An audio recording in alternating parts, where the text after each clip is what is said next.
Wala na lang sisihan. Oo, wala na akong respeto sa inyo. Kitty, matagal na walang respeto. Parang sa Lynette, matagal na rin.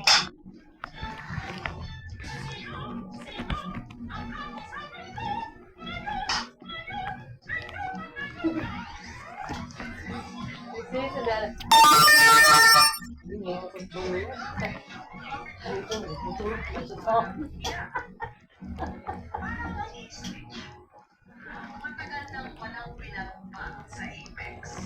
Parang kaibigan nyo. Matagal nang nawala ng boses dahil sa tawag. Excuse me, Moira. Kahit kailan, hindi ako natakot sa'yo. Oh, come on, Lynette. Or stay with her. Malayo pa lang ako. Nanlalamig ka na. What?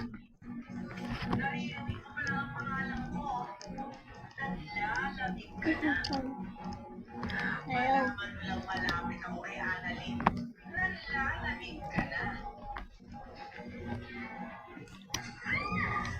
Well, gaya ko tubig ko na ako. Sino kayo sabi na nanlalamig? Ha?